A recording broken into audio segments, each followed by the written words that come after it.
All right, so planting time is near, and I want to get this rig finished, ready to roll. Got the planter about done. Just got to put in the seed discs and those tubes again. Should be fine. Grease it maybe even. This, I want to change the engine oil and whatnot, but before I even do that, I want to pull this cover off of here, I think. And I want to, fall asleep already and then get started. I want to put my gauge in and check the pressure on the sucker, because it just never has been quite correct the last few years. It seems like as it gets hotter, it gets less. And I'm just wondering if I'm not having some shim failure in there, like on that 1755 I did for the guy. And I might need to shim up my relief valve. So I got more shims, and we're gonna check and see what it's at right now, and then adjust accordingly and see if we can make it more better. So that's what we're gonna do, and here we go.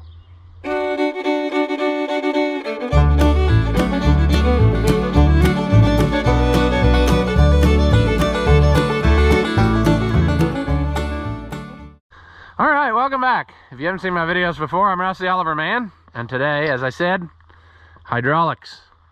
So we're gonna start by pulling this cover off of here, which takes some 7/16 wrenches or sockets or whatever one has. And I can't remember if they're supposed to be all threaded in, but maybe it's just that this one is loosey-goosey.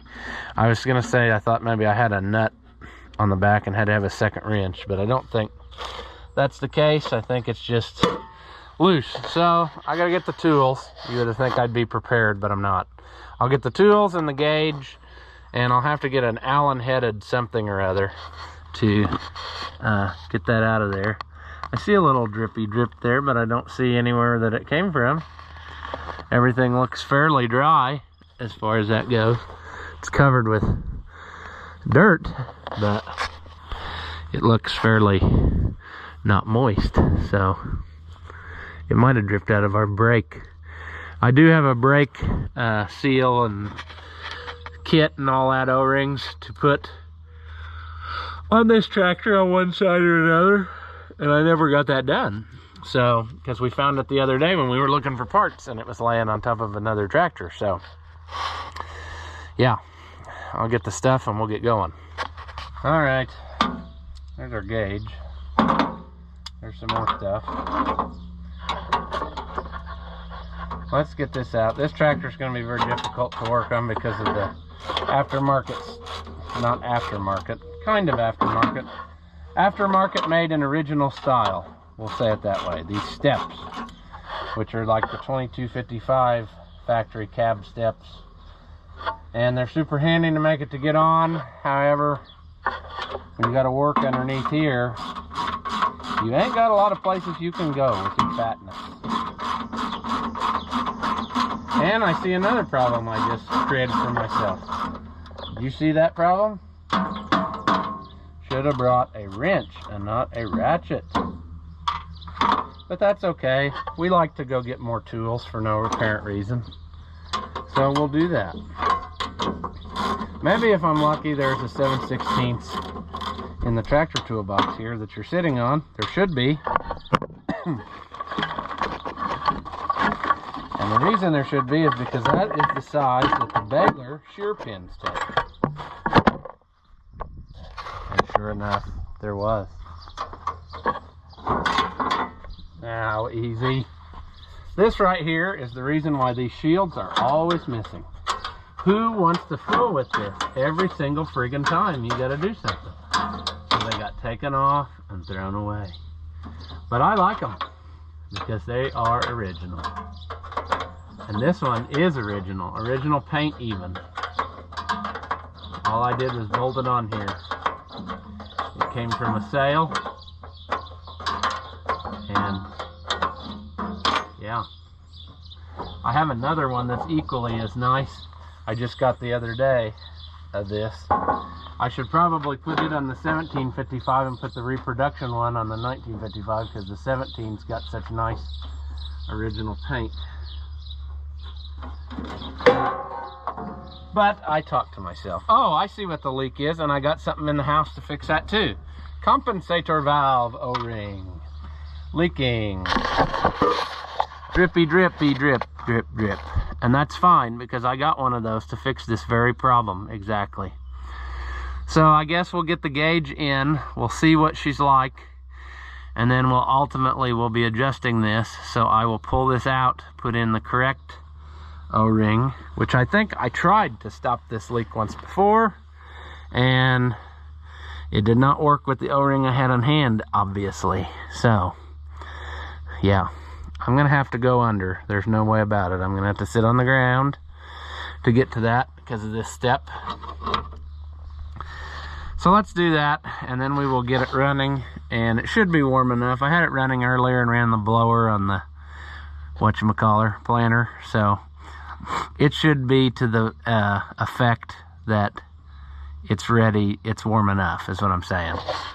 Okay, let's get under there. Oh, yeah, sure, fine. Oh, even got myself a piece of cardboard to sit on, because I am a fancy person. Right here. I deserve the best. Oh, yeah. Jeez. Okay. Now, this isn't going to be the right socket. I know that. You know why I know that? Because I'm under here. Seriously, I chose the right one for it. Wow. So we're going to take this plug out from underneath here, and in its place we're going to screw our gauge, which needs to at least go up to probably 3,000. I got one that's going up to 4,000. You can use any one, but remember, we're going to be in like the, you know, mid 2,500 range of stuff. So yeah. Okay, get in there. Let's get ourselves covered with oil. Sweet. Sweet Moses. That's what we like.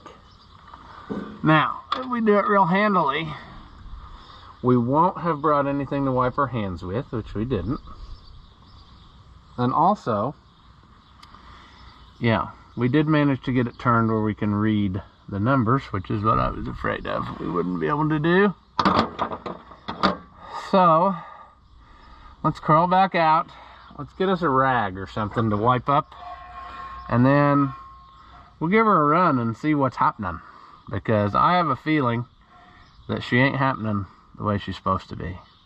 Then we'll pull out this, whatchamacallit, pressure relief valve, and put some shims on it.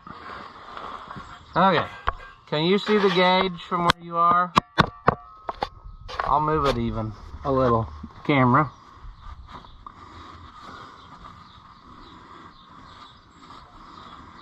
I didn't use thread tape, so I hope it's good enough for testing.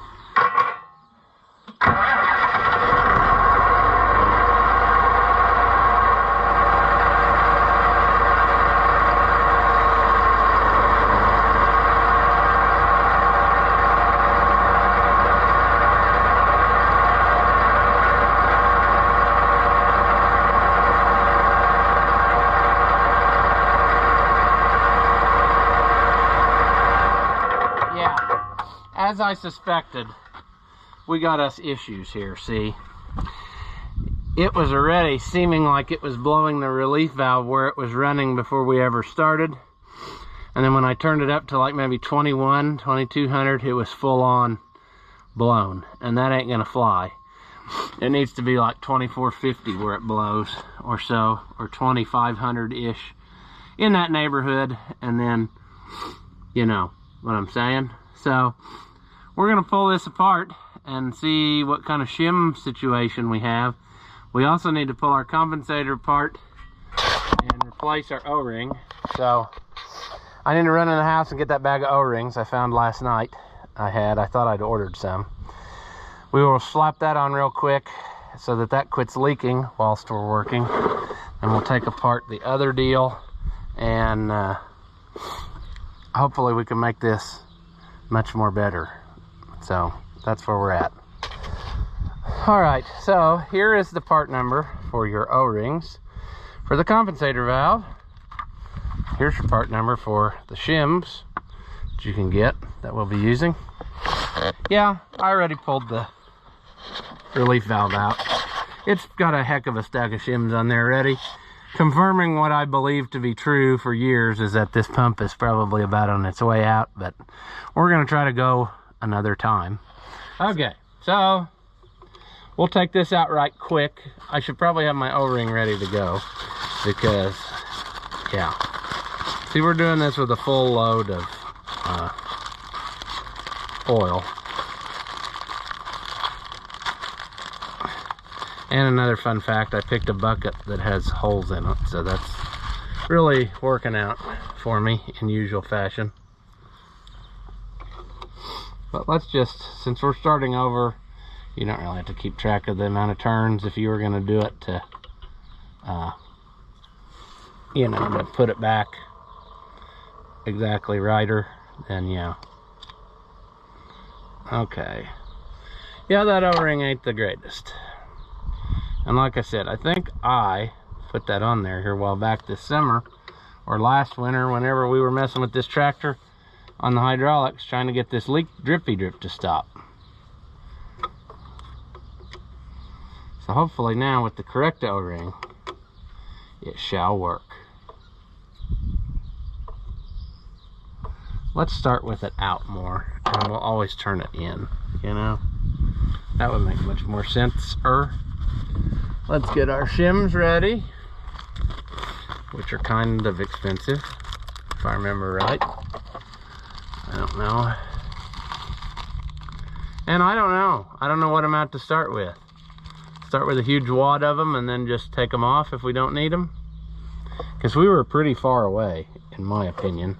I mean, we weren't anywhere close to where we needed to be. Okay, how much oil will we waste in this process? Well, knowing me, we're gonna waste tons, see? Let's, for good measure, you can't see off camera what I'm doing here, but for good measure, we're going to do this. Okay, hopefully our ball stayed where it needs to be.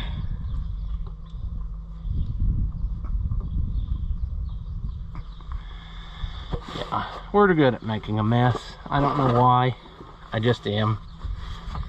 1.5 inch socket. Wish I had an O-ring for the actual valve itself, but we will table that idea for another time. It wasn't leaking, but it probably will now since I messed with it. Now, okay, let's have a peep at what we did. We'll fire it back up and we'll see what kind of setup we got us now.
like the results I'm getting on this. I need to probably run more hydraulic tests on it and see what I can get, but I do have a little bit of a leak on my gauge, but I don't think that's enough to really skew my results big time. We'll give it another go around, which is probably a mistake because we'll probably twist it off, you know how that usually goes.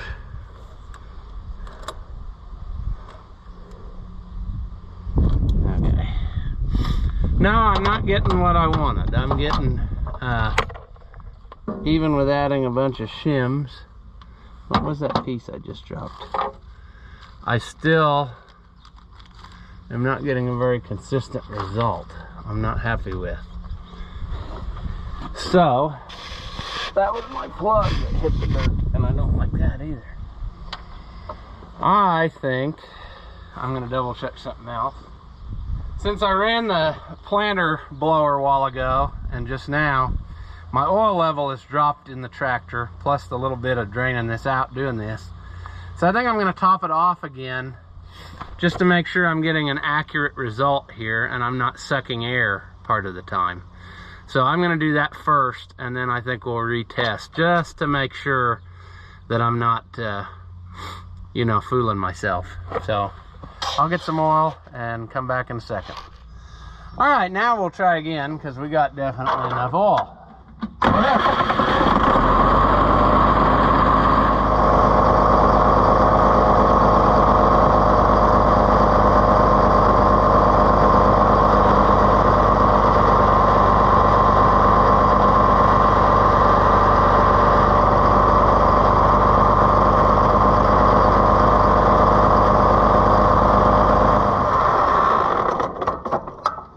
I'm gonna try a few more shims.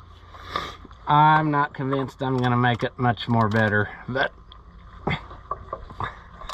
I'm thinking that my poor pump is just singing its song of departure, but it's worth a shot anyway. But I need to take time and do all the hydraulic tests, make sure that it's, you know, check the leakage and all that you can do with plumbing in different places and running the checks. Come on out of there. Uh-oh, where's our ball? Uh-oh, where's our ball? There's our ball. Well, that ain't good. Don't empty it all out now. Let me get some of this put together first. We're all in now, boys. We're all in. We're gonna see if this will make it work gooder. If nothing else, we made a mess, you know? Maybe it'll lay down on us in the field, which is always nice.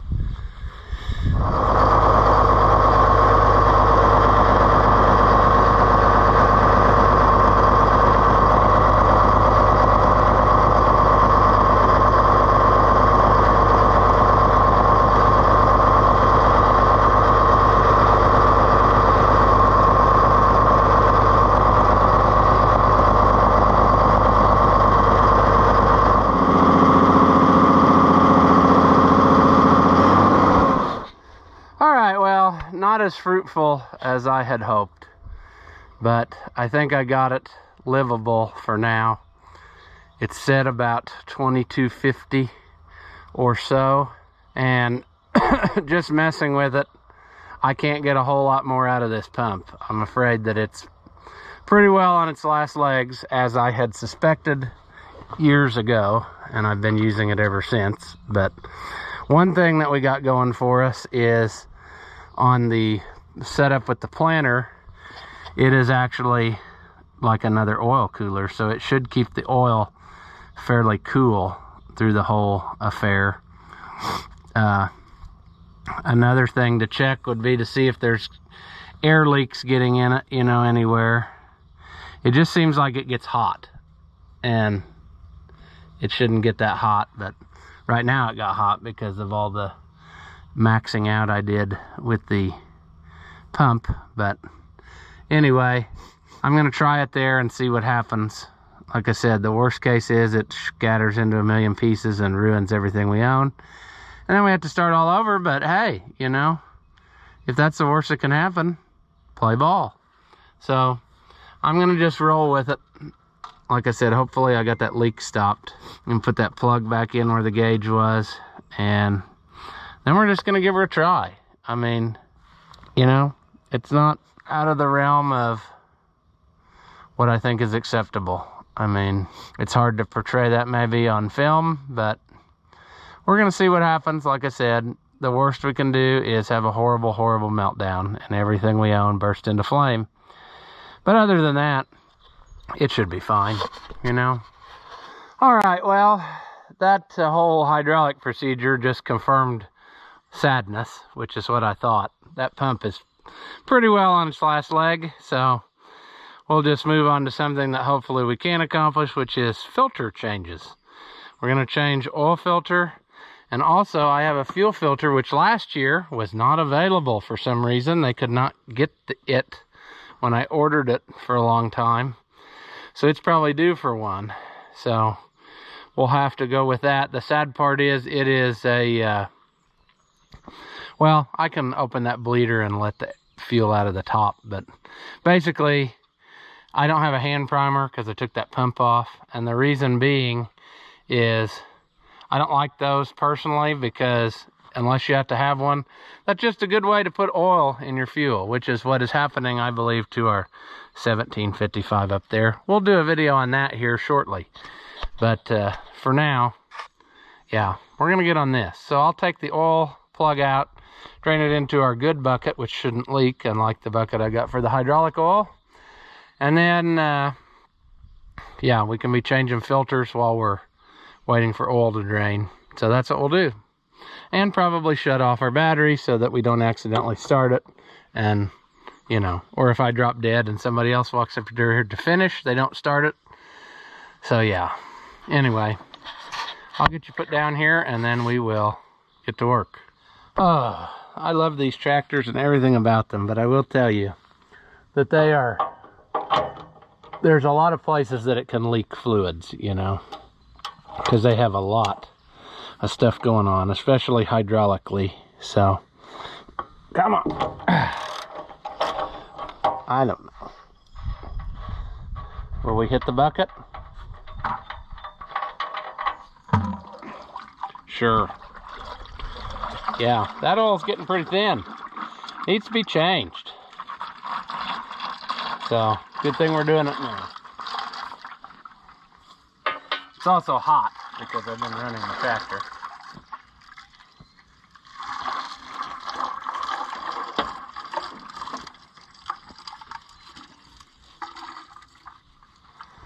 Let's move this. Woo, woo, splash. Did I get oil on you? No, good. We'll let that drippy drip, and then I will wipe the camera off of my shirt. No. I will get a filter wrench that fits this because I didn't get the right one. So let me run over and try to grab the larger one. All right, it's dripping. That's good. We'll take this off, being careful not to upset anything else. Our oil cooler, like we've discussed before, converts this to a spin-on job. So, yeah.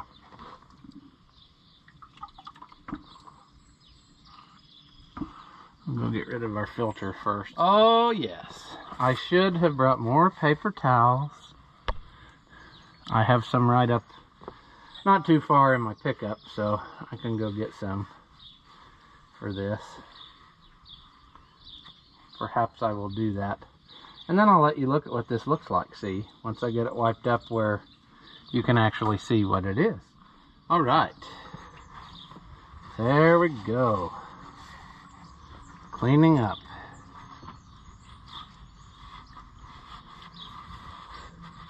Let's clean the block while we're back here too. Wipe her nice and clean. Get all that trash out of here. Get out of there, All right, now I think you're ready to take a peek at it. So here's what it looks like. Basically, when you put this on, then you need this adapter bolt that screws down in the housing and holds this piece down, and then it also has the external threads for your oil filter. And this is the piece I don't know where you find, you know, if you go looking for it. You see some of the whole housing, but you never see that bolt. And you can kind of see down in there, maybe not on the lighting of the camera, but it's just cooling fins where the stuff circulates through, and then that's how it works. So I like it. I like spin-on filters better than those socks. And like I said, any cooling is better than no cooling. So yeah. And the number that it takes, well, let me get my, sure, I'll just do this.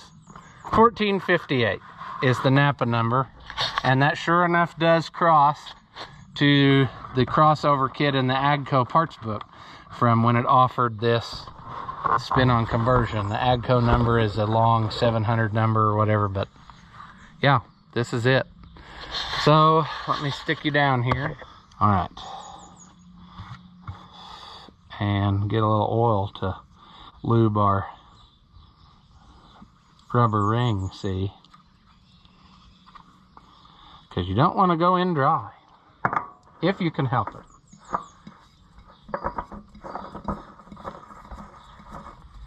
There we go.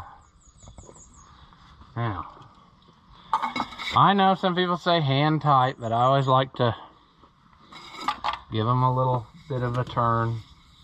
And especially nice if you can work it out where the label of the filter is pointing out, so it looks pretty. But that's how it goes. So that is on there. And I'll get a marker here in a little bit and write the date on it. I guess while we're here, we might as well do our fuel filter. Let's see here. I don't have a good place to set you, so I'm just going to put you right on the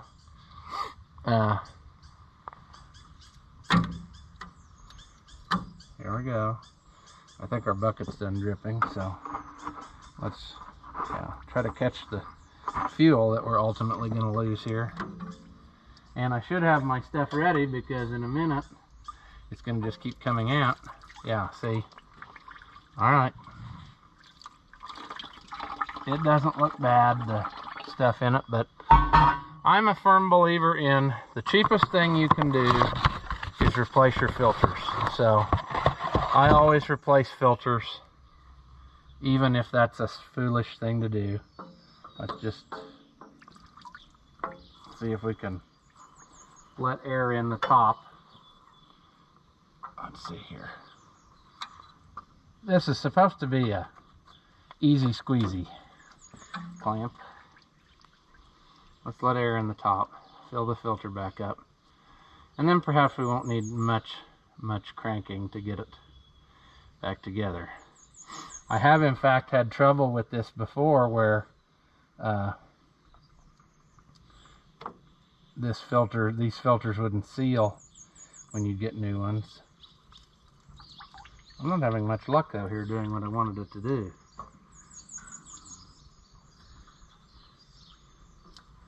I'm trying to, darn! I might have to just open the bleeder screw. There, it's starting to come up to the top of the filter. I'm trying to hold the top away but leave the bottom connected so that it fills the filter. Here it comes. It's working. I don't know if you can see it on the film or not. Hopefully here in a second it'll start oozing out the top here.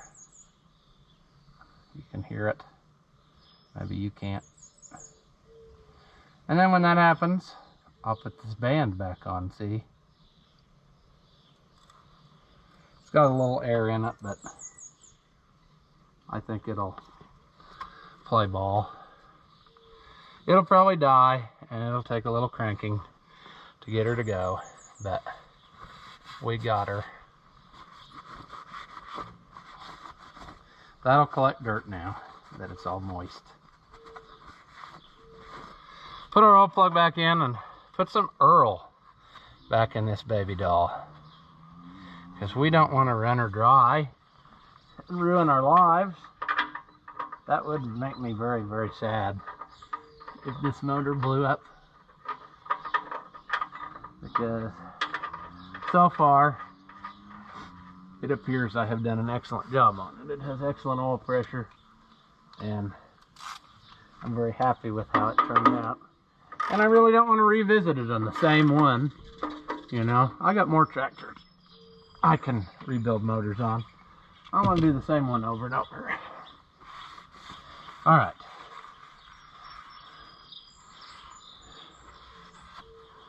There, we got us something maybe. Let's get our oil. I believe it holds 10 quarts because that's what most diesel engines hold. And off the top of my head, I can't remember. So that's basically 2.5 gallons. I usually don't use a funnel on these, and I'll probably make a mess now that I say that, but I usually just try to do this number here. It's a big enough opening with these gallon jugs.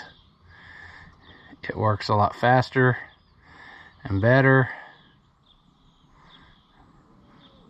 with minimal spillage. Number 2.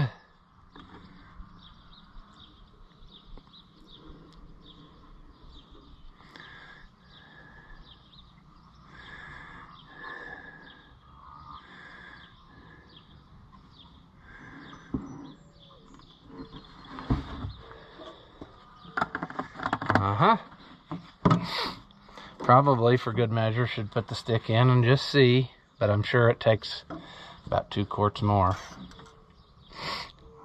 Well, it's up to the full, but by the time you run it and get oil in the filter, it will probably go down, but it'd probably be a good idea to go ahead and run it just to do that. And then we'll go back and top her off. And it would probably be good to be able to watch the gauges to make sure that it gets oil pressure. Oh, you remember when I said we were going to shut the battery off so we didn't accidentally start it? Well, now we want to start it, and we are not. Yeah, there we go. Now she should run. Okay, here we go. Oh, now we don't want to go wide open.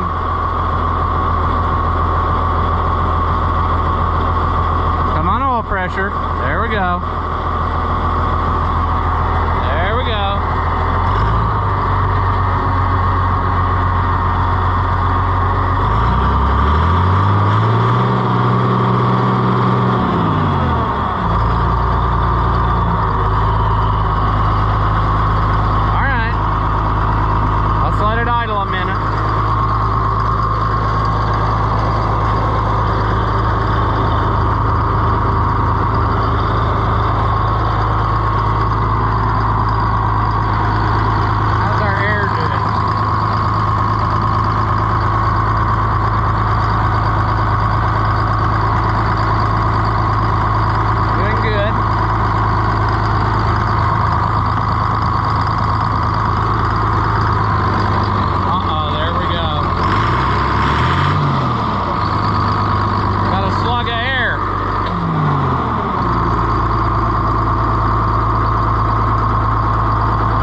Let's let her sit just a second. Let's check and see what we got going on here. If we still need a little more, which we should. We should need about 2 quarts. Oh, what you want to do is stick your nice clean dipstick right in some dirt. Yeah, see, we're down a ways. So, on a 310, more is better. Whoa, whoa, whoa.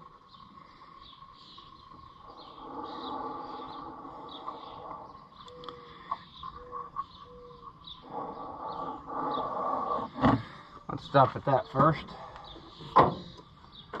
See what that gained us. Like I said, I'm not opposed to these being a little high on a 310.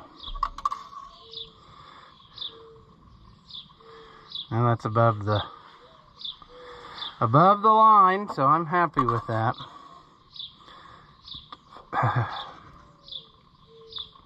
Yeah. So we'll call that good for now. I don't think this thing really uses any oil, and I'd like to keep it that way. So that's why we do what we do. But now we're good to go. All we have left to do is grease it, everything, tractor and planter. And also, I want to, you know what I'm saying, change the filter on the hydraulic shift and the rear end, which I just changed filters, and that's good enough. If you change the filter on the hydraulic shift or change the oil, sometimes the magic goes away. So I don't do that, just like an automatic transmission, unless there's some sort of issue. I just pretty well leave her alone. So I think we'll call that a video. We'll end it on a higher note, maybe, than I thought we were going to earlier.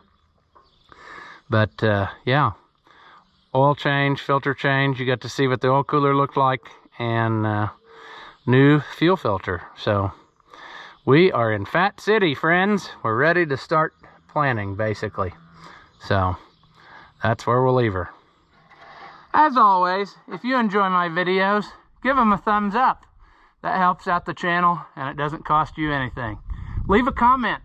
Tell me that you liked it, or tell me that you hated it. Tell me I'm a moron. I really don't care, but anything that you say helps us out too. So thank you again, as always, for watching, and I will see you in the next one.